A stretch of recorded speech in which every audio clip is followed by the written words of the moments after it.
My mother-in-law looked me dead in the eyes the night before our anniversary dinner and said, "You do know you're replacing someone, right?" I laughed at first, thinking she was being dramatic again. But then she added, "When the phone rings, you'll understand." And the worst part wasn't her words. It was the way my husband froze, like he knew exactly what she meant. Please don't forget to subscribe, leave a comment, and hit the like button. Your support helps us bring more stories like this to life. Now, let me take you back to where everything truly began. I always knew my mother-in-law, Marion, was intense, but I used to think it came from a place of love. A bit overbearing, a bit dramatic, but still family. At least, that's what I told myself the first few months after I married Ethan. I didn't notice the way she watched me at dinners. I didn't understand why she asked the same questions twice, like she was testing whether I'd give a different answer. And I definitely didn't understand why she stared at Ethan with that strange, heavy look right after talking to me. But the night before our anniversary dinner, that's when everything changed. That night is when she told me I was replacing someone. And Ethan's silence told me it wasn't just her being dramatic. Earlier that day, I was in the kitchen chopping vegetables for the salad when Marion walked in without knocking. She had a key. Ethan gave it to her before we even moved in. I turned, a little startled, but she just smiled in that tight, polite way she always did. "Big night tomorrow," she said. I nodded. "Yeah, 1 year. It went fast." Her eyes scanned me slowly. "Mm-hmm. Fast for you, maybe." She sat down at the table like she owned the place and crossed her legs. "Tell me, what made you think you were ready to marry my son?" I blinked. "Sorry?" "I mean, Ethan. He's not simple. He has history, deep history, and you stepped into his life so quickly." I tried to keep my voice calm. "People fall in love, that's all." But she leaned forward and lowered her voice. "Love," she whispered, "doesn't erase the past." Before I could respond, Ethan walked in. He greeted her warmly, kissed her cheek, and she immediately dropped the subject. Not a hint of tension in her voice. She could shift masks faster than I could blink. The rest of the evening seemed normal. Too normal. She helped with dinner, made jokes, drank wine. But every now and then her gaze drifted to Ethan and something unreadable passed between them. Like a memory. Or an agreement. After she left, Ethan seemed distracted. I asked if he was okay, but he said he was tired. I didn't push it. I wish I had. Because that night, as we got ready for bed, Marion's earlier words replayed in my mind. "You're replacing someone." Replacing who? Ethan had never talked about a past fiancé or a serious long-term ex. When I asked early in our relationship, he brushed it off. Nothing worth talking about. But then something else from that night bothered me. When Marion mentioned he has history, Ethan didn't deny it. He didn't even react. He just froze, the same way he froze when she made that unsettling comment before our anniversary dinner. I tried to sleep, but my curiosity turned into unease. Unease turned into suspicion. Suspicion turned into the kind of dread you only feel when your mind whispers, what if she wasn't being metaphorical? Around 2 a.m., Ethan's phone buzzed on the nightstand. He didn't wake up, but I did. The screen lit up with a name I didn't recognize. It read, Lena. A woman's name, at 2 a.m. And the message preview read, "You promised you'd call back. I can't wait anymore." My breath caught. Marion's words echoed in the dark. "When the phone rings, you'll understand." I sat there staring at the glowing screen, feeling the ground shift beneath me. Something told me this wasn't just a random woman. And something told me the story I knew about my own marriage was about to break open.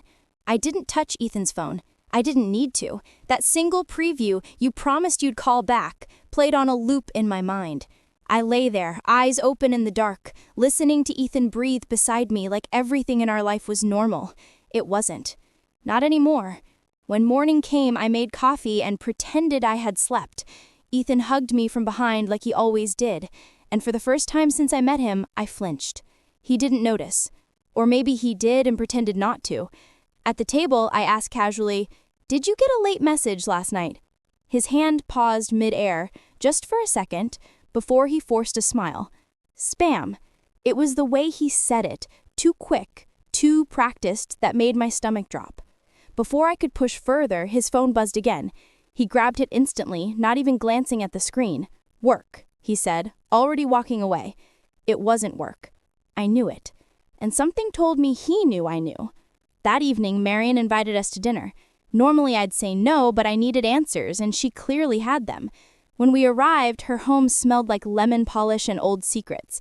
She greeted Ethan with open arms, then looked at me with that same slow, assessing stare. "Rough night?" she asked softly.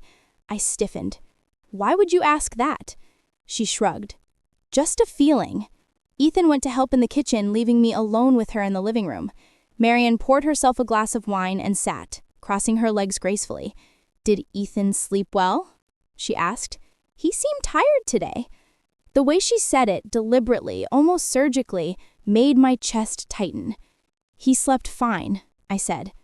She tilted her head. "And you?" I didn't respond. She smiled like she already knew. Sometimes the past knocks at inconvenient hours, especially when it refuses to stay buried. I felt my pulse in my throat. Who is Lena? Marion didn't blink, didn't flinch, didn't pretend.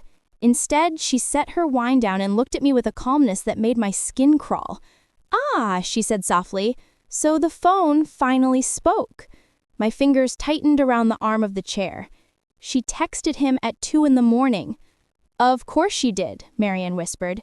"She always reaches out when she feels forgotten." My breath hitched. Forgotten by who? Marion leaned forward, lowering her voice like she was about to share a bedtime story. "By Ethan, darling, the man you think you know." I felt heat rise in my body, anger mixing with fear. "Is she his ex?" Marion hummed, tapping her finger on the glass. "Not quite. Ex-girlfriend is too small a word. Their history is heavier." I hated how she enjoyed this. I hated how she stretched every sentence just enough to keep me on edge. Finally, I snapped. "Tell me who she is." Marion gave me a look that was almost pity. Almost. "You're replacing her," she said. "Isn't that obvious?" My chest tightened. "Replacing who?" She smiled softly, cruelly. "Replacing the woman Ethan loved more than you, the one who vanished." Everything around me seemed to tilt. "Vanished?" She took a sip of wine. "And when she disappeared, Ethan shattered. Do you think a broken man simply moves on? No, my dear. He finds a substitute." "I'm not a substitute," I hissed. She only raised an eyebrow. "Then why is Lena calling again?" Suddenly, Ethan walked back into the room, cheerful, unaware that the ground underneath us had split. "Dinner's ready," he said. Marion smiled at him like she hadn't just detonated a bomb. I stared at Ethan, my heart pounding with a new, sharper fear, because now I knew something Marion apparently expected me to know all along. Someone was missing. Someone Ethan never told me about. And whoever Lena was, she wasn't done with him. Not even close. Dinner felt like a stage play where everyone knew their lines except me. Marion moved around the kitchen, humming softly. Ethan set the table like he wasn't hiding a storm behind his eyes, and I sat there trying to pretend I wasn't replaying every second of the last 24 hours. The moment we sat down, Marion served the food with her usual perfect smile. "So," she said lightly, "1 year of marriage. Time flies." Ethan chuckled, but I noticed he didn't look at me once. His eyes kept drifting to his phone on the counter, face down, screen dim, like he was afraid it might light up again, like he was waiting for it. Marion noticed too. "Expecting a call, sweetheart?" she asked sweetly. Ethan stiffened. "Just work," he muttered. I kept my expression neutral, though inside something twisted painfully. Marion leaned her chin on her hand and studied him. "Work doesn't call you on holidays." "Mom, please," he snapped quietly. She only shrugged. "Fine. I'm just saying distractions ruin good dinners." Her eyes slid to me, and a small smile tugged at her lips. "Or good marriages." Ethan dropped his fork a little too hard. "What is that supposed to mean?" "Nothing," she said innocently, "unless you want it to mean something." I could feel the tension curling around us like smoke. I wasn't sure if I was angrier at Marion for playing her games or at Ethan for letting these games be possible in the first place. Finally, trying to sound casual, I said, "Ethan, who's Lena?" The room turned silent. The air didn't move. Ethan's jaw clenched so tightly I could see the muscle jump. He didn't look surprised. He looked exposed. "Who told you that name?" he said quietly. "Your phone did. At 2 a.m. Marion didn't even pretend to look confused. She simply sipped her wine, watching Ethan crumble. Ethan rubbed his face, then looked at his mother as if asking for help, but Marion just smiled. "She deserves to know," she whispered, "if she's going to stay." My heart skipped. "Stay?" Ethan swallowed hard, then turned to me. "Lena isn't who you think she is." "Then who is she?" I demanded. He hesitated for so long I thought he wouldn't answer. Finally, he whispered, "She's someone I used to be close to, someone who went through a lot because of me." Marion clicked her tongue. "Went through a lot? Darling, she disappeared off the map. That's more than a lot." My stomach dropped. "Disappeared? What does that mean?" Ethan glared at his mother. "Stop." "Why?" Marion snapped. "You think hiding it makes it disappear too?" Ethan's voice broke. "I don't want to drag her into—" "She's already in it," Marion said sharply, gesturing to me. "She took the place you left empty. The least you can do is be honest." My breath caught. There it was again. Replacing. Ethan looked at me then, truly looked at me, and for the first time since I'd known him, I saw fear instead of love. "He didn't replace her," he said weakly. "Then why is she calling?" I asked. His voice dropped to a whisper. "Because she thinks I owe her something." "Do you?" He didn't answer. He didn't need to. The silence said everything. Marion set her fork down gently, her tone soft but venomous. "When you marry a man with a ghost, darling, you either learn to live with it, or it comes back to haunt you." As if on cue, Ethan's phone buzzed on the counter. All three of us froze. Slowly, Ethan stood, walked to it, and turned the screen toward himself. His face drained of color. Marion smirked behind her glass. "Is it her?" Ethan didn't speak. He just kept staring at the screen like it held something lethal. My heart pounded. "Ethan," I whispered, "what is it?" He finally looked at me with an expression I had never seen before, regret mixed with terror. Then he said the words that made my skin go cold. "She's not texting anymore. She's calling." Ethan stared at the phone like the name on the screen could reach out and grab him. His hand shook slightly, something I had never seen before. Marion leaned back in her chair, swirling her wine with a satisfied calmness, as if she had been waiting for this moment to arrive. The phone kept vibrating. Once, twice, a third time. Finally, Ethan answered it. "Hello?" His voice was barely above a breath. I couldn't hear what the person on the other end was saying, but I saw Ethan's entire face shift. First tension, then guilt, then something that looked a lot like panic. "No," he whispered. "You can't just show up like this." My heartbeat stumbled. "Show up? Here? Now?" Marion raised an eyebrow, watching him like a scientist observing an experiment. Ethan's eyes darted to me for a second, then away just as quickly, as if he couldn't bear for me to read what was in them. "I told you I can't go back," he continued. His voice cracked on the last word. "I moved on." Marion let out a quiet laugh. "Moved on," she repeated under her breath. What a fantasy. Ethan turned sharply. "Mom, stop." She held her hands up in mock innocence. "I'm not the one inviting ghosts to dinner." I could feel my palms sweating. I leaned forward. "Ethan, who is she? What does she want?" He ignored my question, speaking into the phone again. "No, don't come here. Please, not tonight." Silence. Then Ethan's shoulders slumped, like the person on the other end had said something devastating.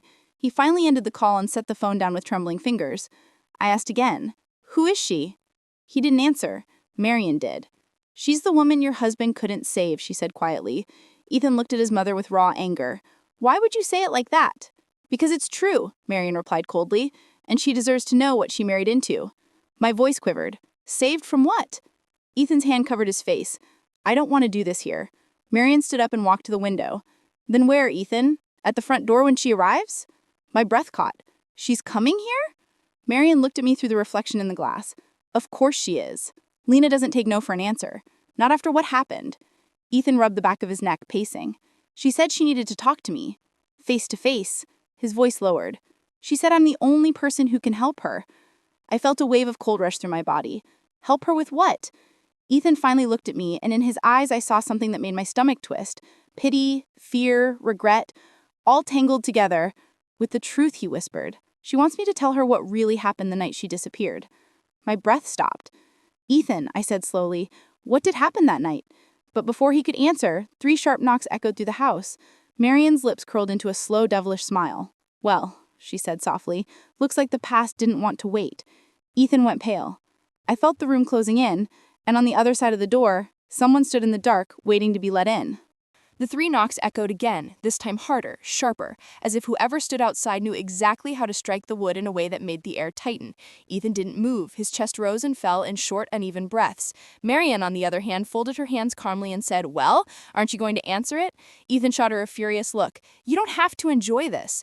I don't enjoy it, Marian replied softly. I accept it. You should try that. My heart thudded loud enough that it drowned out the ticking clock on the wall. I stood up slowly. Should I? Ethan reached out and grabbed my wrist, stopping me. No, he said, voice firm but trembling. Stay here. He walked toward the door with the posture of someone heading toward a sentence, not a visitor. I watched his hand hover above the doorknob, hesitate, and finally turn it. When the door swung open, cold air rushed inside, carrying the faint scent of rain-soaked pavement. And there she was, Lena. She didn't look like a ghost or a woman on the edge of reality. She looked heartbreakingly normal. Warm brown hair, tired eyes, coat pulled tightly around her as though she'd been standing outside for a while. But there was something off about her expression, something sharp, something knowing. Hi, Ethan, she said. Her voice was calm, too calm for what I had imagined. Ethan swallowed hard. Lena, you shouldn't be here. She tilted her head, assessing him the same way Marian assessed me, like she was reading every unspoken word. You said that on the phone, she said softly, but you didn't mean it. She stepped inside without waiting for permission. Her eyes swept the room, landing first on Marian. Hello, Mrs. Hale. Marian smiled politely, though her eyes gleamed. Lena, you look well, healthier. I had to be, she replied coldly. No one else was going to take care of me. Their exchange felt like a script they'd rehearsed 100 times without me. Then her gaze shifted. To me. Her expression tightened just slightly. And you must be the wife. The way she said wife was not neutral. It was almost amused. I straightened. Yes, I know who you are, she interrupted. Marian talks about you. My stomach flipped. Marian raised her brows, innocent. Only kind things. Lena's smile didn't reach her eyes. Sure. Then she turned back to Ethan. We need to talk. He shook his head. Not tonight. Not like this. No, she said, stepping closer. Exactly like this. Because you were never going to tell her, were you? I felt something cold grip my spine. Tell me what? Ethan ran both hands through his hair. Lena, please. What happened that night? She said. Her voice was steady, but her eyes glistened with something raw and painful. The room froze. The words hung in the air like a blade. I stared at Ethan, at Marian, at the woman standing in my living room claiming she had once stood on the edge of death and that my husband was somehow part of the story. Ethan, I whispered, what is she talking about? Ethan's face collapsed into something broken. I didn't hurt her, he said. Desperate, I didn't, but I also didn't save her. Marian sighed. That's generous, considering. Lena stepped forward. I want her to hear it, she said quietly. Everything. From the beginning. No more lies. Ethan closed his eyes like the weight of the past was finally too heavy to hold. Fine, he whispered. I'll tell her. But Lena shook her head. No. I'll start. She turned to me, and the pain in her eyes was something I couldn't look away from. The night I disappeared, she said, was the night Ethan left me alone in the woods after I begged him not to. Ethan's breath caught. Marian's smile widened just a hint. And I felt the entire world tilt violently beneath my feet. The man I married was no longer who I thought he was, and the past I didn't know existed had just walked into my home demanding to be heard. The room felt smaller the moment Lena said those words. Left her alone in the woods? Begged him not to? My pulse hammered in my ears as she took a shaky breath and continued. It was supposed to be a simple drive, she said. We were arguing. I don't even remember about what. Something stupid, something that shouldn't have mattered. Ethan rubbed his forehead, eyes full of regret. We both said things we didn't mean. I said things because I was scared, Lena replied. You said things because you were angry. Ethan flinched. Marian watched them like she was watching the play she'd memorized. I stood there in the middle, absorbing pieces of a story I never knew existed. He pulled over, Lena continued. Middle of nowhere, dense woods, no streetlights, everything pitch black. He told me to get out of the car so we could, cool down separately." She gave a bitter laugh. "But when I stepped out, he drove off." My stomach twisted painfully. Ethan whispered, "I came back." "After 40 minutes," she said, her voice sharp. 40 minutes alone in the freezing dark. No phone signal, no lights, no idea if you were coming back at all. Ethan looked wrecked. "Lena, I was scared too. I thought giving us space would help us stop before we said something permanent." "Permanent?" she repeated. "Ethan, I fell. I slipped down a ravine because I couldn't see where I was going. I hit my head on a rock. I woke up covered in mud, freezing, barely able to move. The room started spinning. I gripped the back of a chair to steady myself." Ethan whispered, "I didn't know. I swear I didn't know you fell." "But you knew I didn't come back to the road," she said. "You knew I wasn't answering when you shouted my name, and still you didn't call for help." Marian muttered, "Because he was terrified of the consequences." Ethan turned to her, eyes blazing. "I was 22. I didn't know what to do." "You knew enough to lie to the police," Marian said calmly. I froze. Lena looked down at her hands. "He told them I ran away, told everyone I was unstable, that I walked off on my own and refused to answer him." Ethan's voice trembled. "I told them what I had to. I didn't want them blaming me for something I didn't do." "But you didn't look for me," Lena whispered.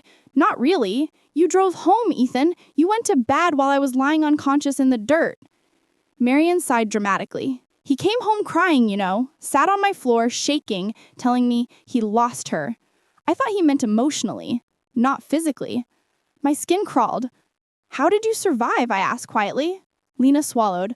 "A hiker found sunrise. Hypothermic. Disoriented. I didn't even know my name for 2 days. And when I finally recovered enough to think, I disappeared. I didn't want Ethan to find me. I didn't want anyone to find me." She looked at him, eyes sharp with old wounds. "But this year, something changed. Memories came back, details I had forgotten, and I realized I needed answers." Ethan's voice cracked. "I never meant for any of it to happen. I loved you." Lena wiped a tear with the back of her hand. "Love doesn't leave someone to die in the dark, Ethan." Then her eyes turned to me.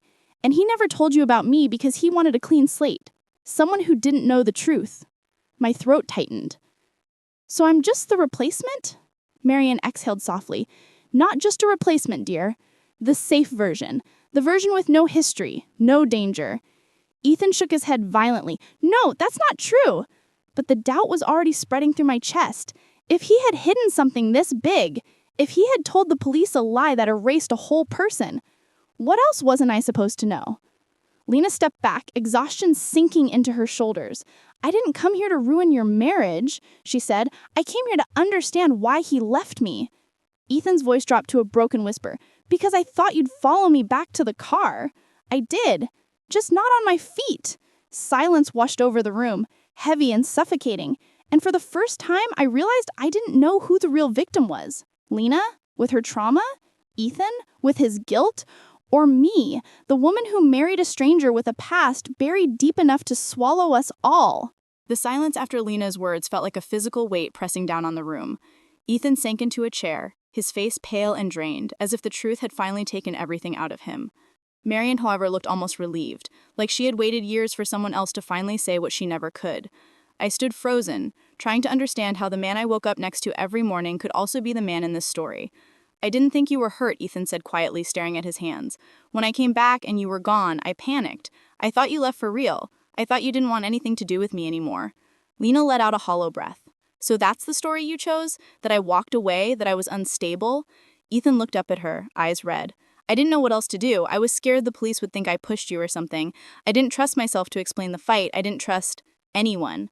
Marian cut in, her tone calm but cutting. "He didn't trust me either. He just cried and begged me not to let his life fall apart."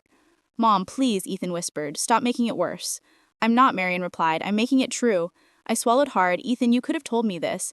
"I know," he said, voice shaking. "I wanted to, so many times, but then I met you, and you were good. You were gentle and patient, and everything that part of my life wasn't. I didn't want to drag you through my mistakes." Lena shook her head. "Your mistake wasn't leaving me there. It was pretending I never existed." Ethan stared at her, broken. "I didn't pretend. I tried to forget. There's a difference." "For you," Lena said, "not for me." I finally sat down, feeling a ground tilt again. "So what do you want, Lena? Why come back now?" She looked at me first, not Ethan. "Because I've spent years thinking I was the problem. that I caused the fight, that I made him angry enough to abandon me. But when my memories came back, the truth felt different. I needed to face him. I needed him to say it out loud. She turned to Ethan. Say it, Ethan. Say what you did. His voice cracked. I left you. Not enough, she said quietly. Ethan closed his eyes, tears slipping out. I left you alone in the dark. I didn't check if you were safe. I didn't call for help. I lied to protect myself. I failed you in every possible way. Marion leaned back, satisfied. There it is. I felt a shiver crawl up my spine. Hearing Ethan confess so plainly made the air colder. He wasn't just guilty, he was ashamed, deeply. Lena inhaled shakily, as if releasing something she had carried for years. That's all I wanted, she said. To hear the truth, to stop waking up at night thinking I imagined everything. Ethan wiped his face. I'm sorry. I am so sorry. I know, she whispered. But sorry doesn't change what we became after that night. I didn't know what became meant, and I wasn't sure I wanted to ask, but before I could, Mayan spoke. So, what now? Lena glanced at her, then at me. Now I decide if I can finally move on. Ethan's brow furrowed. Move on how? Lena's eyes softened, not with affection, but with closure. By letting go of the version of you I held on to, and by letting you live your life, the life you built without me. She looked at me then. She's not replacing me, she's just the one who came after, that's all. The words should have comforted me, but instead they lodged like a stone in my chest. The one who came after. Not chosen, not loved more. Just next. Ethan tried to reach for my hand, but I pulled away. I needed time to think, to breathe, to understand what all of this meant for us. Marion watched us closely, her expression unreadable, but there was something almost satisfied in her eyes, as if this reckoning was something she believed needed to happen long before tonight. Lena stepped back toward the door, she said softly. I'll leave now. I said what I came to say. Ethan whispered her name, but she held up a hand. Don't worry, Ethan, I'm not here to ruin anything. I just needed the truth. And now that I have it, maybe I can finally sleep. She pulled the door open, cold air sweeping into the room again, but before she stepped out, she turned back to me with an expression I couldn't read. Be careful with your heart, she said. He doesn't always know how to hold it. Then she walked into the night, leaving all three of us standing in the ruins of a story none of us fully understood. The moment Lena stepped out and the door clicked shut, the house felt unnaturally quiet, like even the walls were holding their breath. Ethan stood in the middle of the room, staring at the floor, his shoulders slumped under a weight he had carried too long. Marion watched him with an expression that mixed disappointment, relief, and something sharper, something almost triumphant. I didn't move at first. I couldn't. My mind was still racing through every word Lena had said, every truth Ethan had confessed, every lie he had allowed to live between us. Ethan finally broke the silence. I never wanted you to find out like this, he whispered. I swallowed hard. There shouldn't have been a like this at all. There shouldn't have been secrets. He stepped toward me, but I held up a hand. I wasn't ready for closeness. Not from him, not now. He stopped, pain flickering across his face. I didn't tell you because I was afraid you'd see me differently. I do, I said quietly. I see you exactly the way you were in that story. Someone who runs instead of stays. Someone who lies instead of faces the truth. Marion let out a small exhale. Not quite a sigh, not quite a laugh. You always did have a talent for avoiding consequences, Ethan.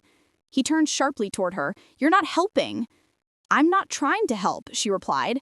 I'm stating facts. I could feel a headache forming behind my eyes. Marion, please, I muttered. Just stop. She lifted her brows, then sat back down, crossing her legs. Fine. I'll be quiet, but don't blame me for the truth. Ethan rubbed his temples like he could push back the entire night. I'm not that person anymore. How would I know that? I asked. You never gave me the chance to see. He sank into a chair. I changed. I tried so hard to build a better life. You are that life. I didn't respond, because I didn't know what to say. Marion's voice cut through the room again, gentler this time, but still edged with something cold. Do you know why he chose you? Ethan groaned, Mom, enough. But she ignored him. He chose you, she said, looking directly at me, because you were quiet, because you didn't push, because you didn't challenge him. You made him feel safe. I felt my throat tighten. I didn't know whether to be offended or devastated. Safe from what? Ethan's voice was hoarse. Safe from himself, Marion answered. Then she stood up, smoothing her blouse like the evening had simply gone on too long. You both need time. I'm going to bed. She walked out of the room without another word, leaving us in silence again. Ethan looked at me with eyes full of desperation. Please don't leave. I'm not leaving, I said softly, but I'm not staying in this room either. I walked to the hallway and grabbed a blanket from the closet. Ethan followed me. You don't have to sleep on the couch. I'm not, I said, You are. His face crumpled, but he nodded. He didn't argue, he didn't beg. He simply accepted it, which almost hurt more than anything else. I lay in bed that night, staring at the ceiling.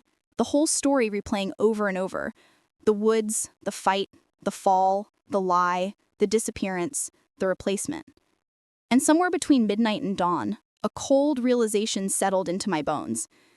I didn't just marry a man with a dark past. I married a man who hid that past so carefully that I had become part of the cover.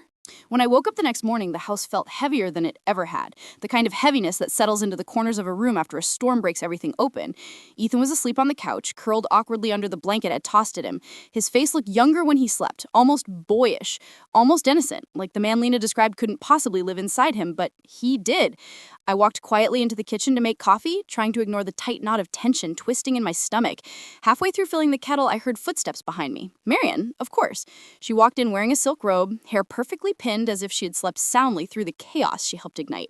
"Rough night?" she asked, pouring herself a cup of tea. I didn't answer. I didn't trust myself to. She studied me with sharp, assessing eyes. "You look surprised," she said. "Did you really think you could build a life with someone without learning what shaped them?" I clenched my jaw. "There's shaped and there's destroyed. And which do you think Ethan is?" she asked lightly. "Shaped or destroyed?" I set the kettle down a little harder than necessary. "Both." Marian smiled faintly, as if pleased I wasn't sugarcoating anything anymore. "You're stronger than I thought." I didn't take that as a compliment. Before she could say anything else, Ethan entered the kitchen. He looked exhausted, like he hadn't slept at all. Maybe he hadn't. "Can we talk?" he asked me quietly. I nodded, but Marian stepped between us like a wall. "Before you do," she said, "I think you should both consider what's at stake here."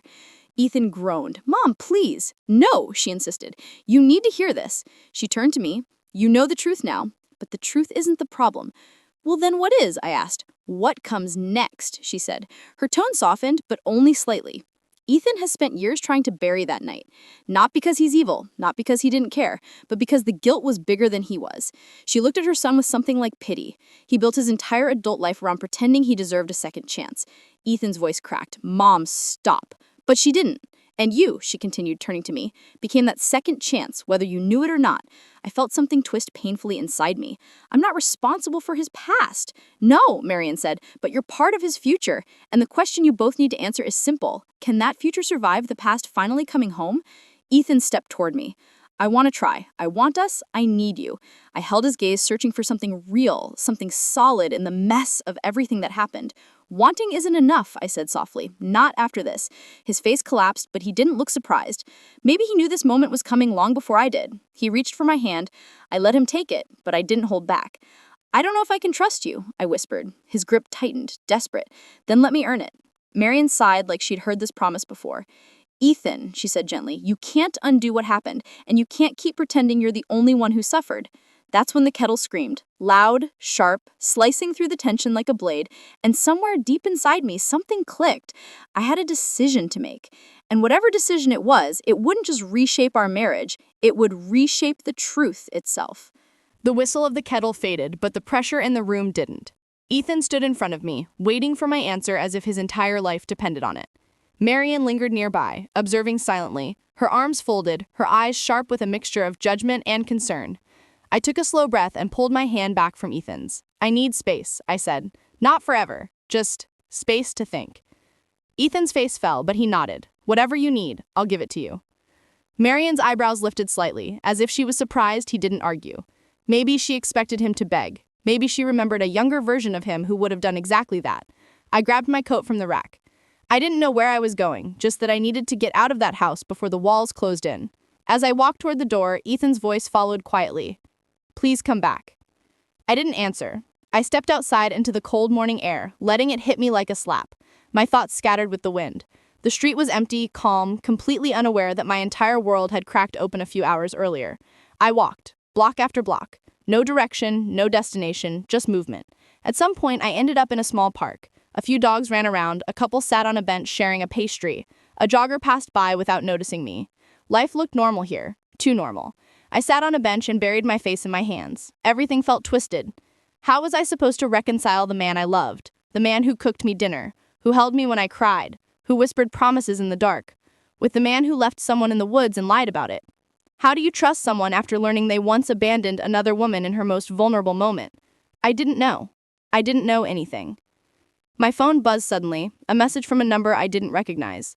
I hesitated before opening it. When I finally did, my breath caught. You don't know me, but you need to be careful. Marion isn't telling you everything. A second message appeared immediately after. What she said about the woods, there's more. Find out before it's too late. My heart started racing. I looked around instinctively, suddenly feeling exposed. Another buzz. A third message. Ask her about the night she showed up before the police did. I stared at the screen, stunned. The sender didn't sign a name, but something told me exactly who it was. Lena, or someone connected to her, or someone connected to Ethan's past in a way I hadn't yet uncovered. I stood up, adrenaline spiking through my veins. If Marion had been hiding something, as the message suggested, then the story I heard last night wasn't complete, not even close. I didn't want to go back to the house. I wasn't ready to face Ethan, but I needed answers, real answers. And the person holding them wasn't Ethan. It was Marion. I walked back faster than I'd left, my heart beat loud in my ears. When I opened the door, Ethan was still in the living room, head in his hands. He looked up immediately. You came back. I need to talk to your mother, I said. His brows pulled together. Why? Because someone just messaged me, I said, my voice steady even though my hands weren't. And they said Marion is hiding something. Ethan blinked. What? That's not possible. Isn't it? I asked after everything we heard. He didn't answer. I didn't wait for him. I walked straight down the hallway to Marion's room and knocked. She opened the door almost instantly, as if she'd been expecting me. Her eyes scanned my face. You look like you've made up your mind about something, she said. I need the truth. All of it. Her expression didn't change, but something flickered behind her gaze. Something wary. About what? I showed her the phone, about the night Lena disappeared, and about why someone out there thinks you got to the scene before the police did. Marion's face went still, emotionless. Then she stepped aside and opened the door wider. Come in, she said quietly. If you want the real story, it's time you heard mine. Marion closed the door behind me with a soft click, then walked across the room and sat in her armchair like she was settling into a confession she'd rehearsed 1,000 times. I stayed near the doorway, my back straight, my phone still in my hand like a shield. She watched me for a long moment. Then she spoke. Whoever messaged you, she said calmly, knew what they were doing. They want you to doubt me. They want you to fear me. Should I asked. That depends on what you believe, she replied. Her tone wasn't threatening, just honest in a way that made me uneasy. You asked if I showed up before the police that night. She folded her hands neatly in her lap. The answer is yes. My breath caught. She didn't hesitate, didn't try to soften it. She simply said it. Why? I whispered. Because Ethan called me, she said. Not the police, not a friend, me. She looked down at her hands, remembering. He was crying, panicked, incoherent. He said he left Lena in the woods and couldn't find her. He kept saying, she's gone, Mom, she's gone, and it's my fault. I felt a chill creep through me. So you went to him. Of course I did, she said sharply. He's my son. He was 22, terrified, and convinced his life was over.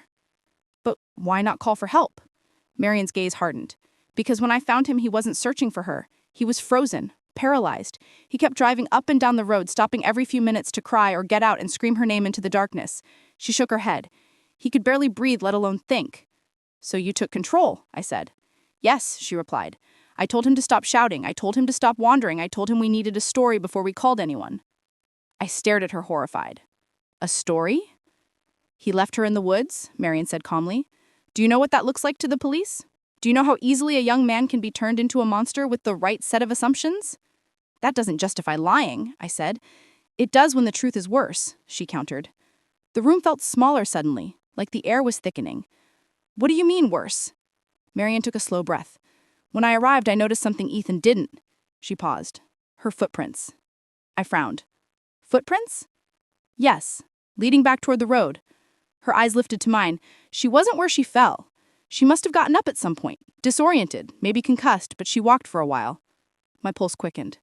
So she could have made it out? Possibly, Marion said, but there was something else, something Ethan never saw. She leaned slightly forward. There were tire tracks in the dirt that didn't belong to Ethan's car. My air left my lungs. Someone else was there? Yes, Marion answered.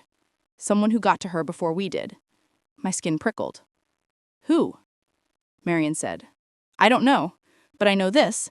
When we finally called the police, those tracks were gone, washed away by rain, covered, erased. And you never told Ethan? She shook her head. He was already shattered. Telling him someone else might have taken her or hurt her would have destroyed him. I felt my stomach twist. So you let him believe he was the only one responsible? Which version do you think he would have survived? Marion asked quietly. Believing he left her? Or believing someone else found her in the dark and she vanished forever because of it? I couldn't answer. The truth was unbearable either way. Why didn't Lena mention this? I asked. Because she didn't know, Marion said. She remembers what she remembers. Trauma rearranges stories. Pain fills in the gaps. She leaned back in her chair. You think Ethan was the only one with secrets. But sometimes protecting someone requires carrying a truth they can't bear. I swallowed hard. And what about me? Why keep all this from me? Marion's expression softened, almost tender. Because you loved him. Because he made him better. Because I wanted him to have one part of his life that wasn't haunted. My chest tightened painfully. And now? Marion sighed. Now the past has come knocking, and you have a choice to make. She looked directly into my eyes. Do you walk away, or do you help him face the part of himself he's been running from for a decade? I felt dizzy, shocked, overwhelmed, and, deep down, terrified, because a part of me already knew my answer. I left Marion's room feeling like the air in the hallway had changed, thickened, as if the house itself had absorbed the story she told me. Two truths now lived in my mind, Lena's version and Marion's version, and neither one sat comfortably in my chest. Ethan was still in the living room, elbows on his knees, hands covering his face. He looked up when I entered, his eyes searched mine, desperate, pleading, terrified of what I might say next. What did she tell you? He asked. I sat down across from him, not beside him. She told me you called her before you called the police. Ethan closed his eyes, exhaling shakily. I know how that looks. I know. She also told me she found tire tracks, I said. Ethan's eyes snapped open, confusion crossed his face. What? Tracks that weren't yours, I continued, tracks that suggested someone else might have reached Lena first. Ethan blinked hard like he genuinely didn't understand. She never told me that. I know, I said quietly. The room fell silent, except for the faint hum of the heater. Ethan, I whispered, why didn't you tell me you called your mom before calling for help? He rubbed his hands together, guilt pouring off him. Because I knew you'd judge me for it. Everyone would. I panicked. I was scared. I felt like a murderer, even though I didn't touch her. I didn't know what to do. He looked up at me, his voice cracking, and my mom, she's always been the one who fixes things. I needed her. It hurt to hear that, not because he'd called her, but because he needed her in a way he never needed me. Not once. You weren't a murderer, I said, but you acted like one.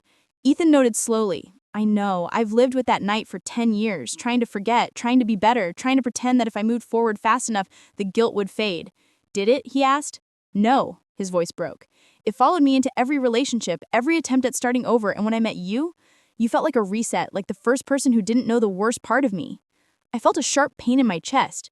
So you built an entire marriage on a lie. Ethan shook his head. Not a lie, a missing piece. A missing piece, I repeated, my voice colder than I expected. One that nearly killed someone. He swallowed hard. I know, and I'll carry that forever, but I'm not that person anymore. Then who are you? I asked quietly. He didn't answer, or maybe he didn't know. I leaned back, my mind racing. Marion's story added a new layer. Someone else might have been there that night, someone Lena never saw, someone who erased their tracks, someone who might still be out there. Do you believe your mom? I asked. Ethan hesitated. I don't know. You don't know if someone else was there? I don't know if she's telling the truth, he admitted. My mom has always believed she's protecting me. Sometimes that means bending reality. And sometimes it means hiding it, I said. Ethan let out a shaky breath. What do you believe? I stared at him, really stared, searching his face for the boy he described and the man I married. I believe there's more to the story, I said, more than even you know. Before he could respond, my phone buzzed again, the same unknown number. My pulse quickened. I opened the message. You've heard one side, you've heard her side, now it's time for the truth. Another message came immediately after. Meet me. Alone. Ethan saw the look on my face. Who is it? The same number, I whispered. They want to meet. Ethan's eyes widened. No, absolutely not. You're not going alone. I have to, I said. They're not going to talk if you're there. It could be dangerous. It could also be answers, I replied. He shook his head, panic rising. Please, don't do this. I held his gaze. If I'm going to decide whether I stay with you, I need the full truth, not just your version, not just Lena's, not just your mother's. I stood up slowly. All of it. Ethan grabbed my hand, his voice breaking. Come back to me, please. I didn't say yes, I didn't say no. I simply slipped my hand from his and walked toward the door, heart pounding with a mix of fear, anger, and something else I couldn't name. The final message on my phone glowed in the dark. I'll tell you everything he never could. The address in the message led me to a small cafe on the edge of town, the kind of place people used for quiet affairs, secret conversations, or just to disappear for an hour. The sky was gray, heavy with clouds that looked like they might burst any minute. I walked in, scanning the room. There, in the back corner, sat Lena. A hooded jacket, the same tired eyes, hands wrapped around a cup that had probably gone cold. She looked up as soon as I entered, like she'd been tracking every sound. I approached slowly. "It was you," I said. "The messages." She nodded. "Sit." Her voice was calm, but there was a tension under it, like a wire pulled too tight. I sat down opposite her. For a moment, we just looked at each other. Two women connected by a man and a night neither of us had lived the same way. "You talked to Marion," she said. It wasn't a question. "She told you her version." "She told me about the tire tracks," I said. "She said someone else might have reached you first." A humorless smile crossed Lena's face. "Of course she did. That's her favorite part of the story." I frowned. "What does that mean?" Lena leaned in slightly. "Do you remember anything she said about when she arrived? About where Ethan was? What he was doing?"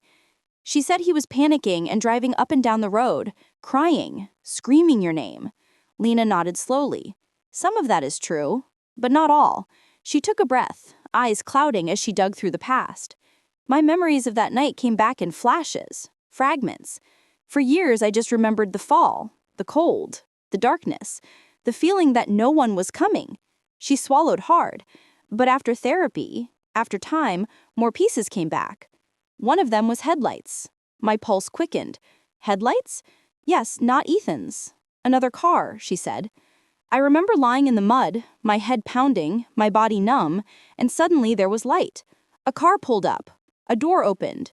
Someone walked toward me, heels on gravel. She looked at me. That wasn't Ethan. He was wearing sneakers.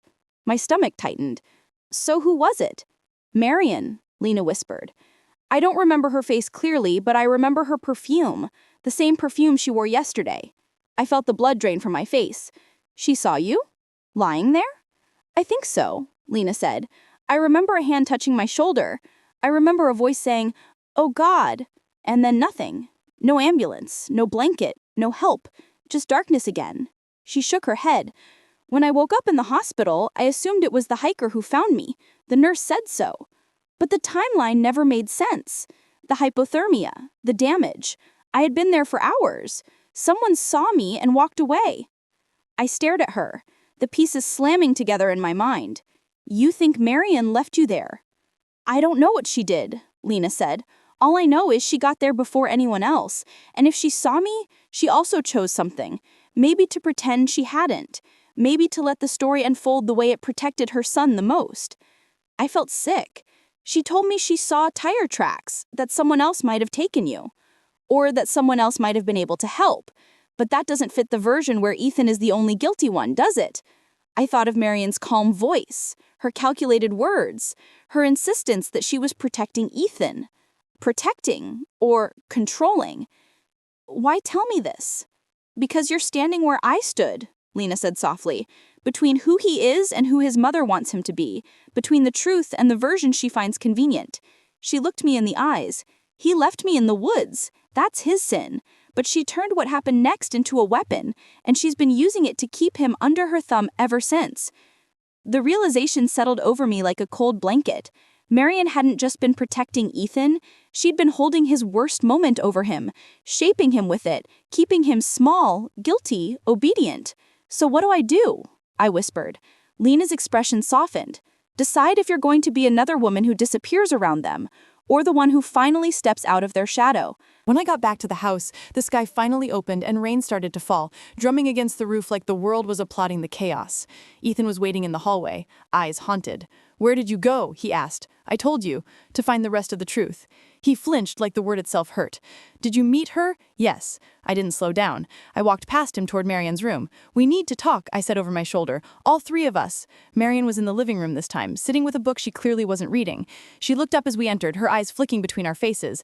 "Well," she said, closing closing the book. That didn't take long. I stood in front of her. You saw her, I said, in the woods, that night.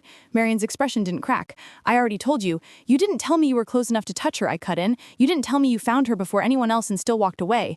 Ethan's head snapped toward his mother. What is she talking about? For the first time since all of this began, Marian's mask shifted. Just slightly.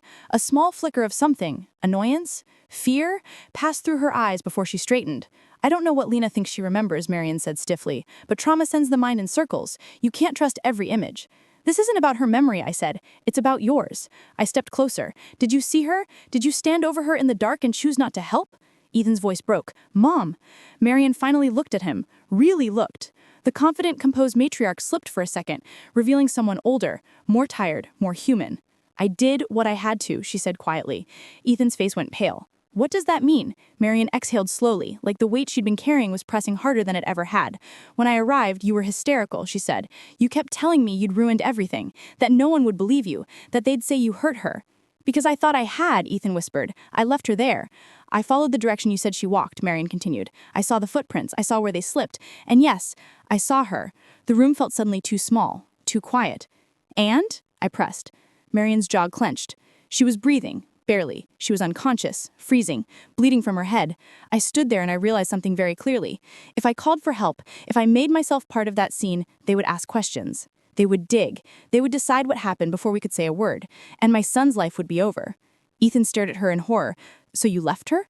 I went back to you, Marian said sharply, because you were shaking so hard you couldn't hold the steering wheel. You were babbling about prison and trials and how you'd rather die than be locked away for something you didn't intend to do. Tears filled Ethan's eyes. You told me she was gone. You said there was no sign of her. Because if you knew she was alive, Marian replied, voice cracking, you would have gone back. You would have made noise. You would have called attention. I had one job in that moment, to protect you. I felt my stomach turn. At the cost of her life? She didn't die, Marian snapped. Someone else found her. Her voice wavered. That's how I justify it. That's how I sleep at night. I tell myself that if fate wanted her dead, it would have taken her. But it didn't. Someone else arrived. Someone else helped. And my son got to grow up outside a cell. Ethan sank to his knees, his breath coming in shallow gasps. You let me hate myself for years, he whispered. You let me believe I might have killed her.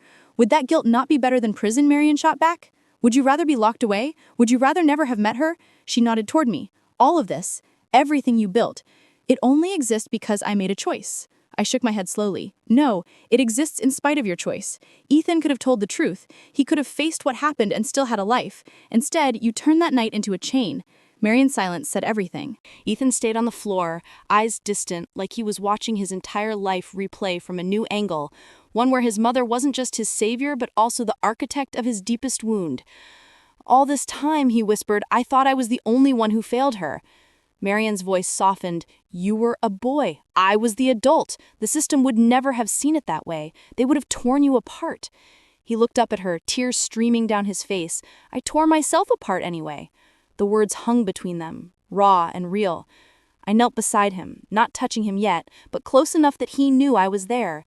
You deserve to know the truth, I said. All of it, not the pieces she decided to hand out. Marian's gaze flicked me, cold and assessing again. And what do you plan to do with this truth? Leave him? Punish him? Walk away and let him drown in what I just admitted? I held her stare. I plan to stop playing a part in a story I never agreed to. I turned to Ethan. I married you because I believed we were building something honest. Flawed, yes, but honest. I can live with mistakes. I can live with a messy past. I cannot live with secrets this big. Ethan nodded slowly, like each movement hurt. I don't want secrets anymore, he said.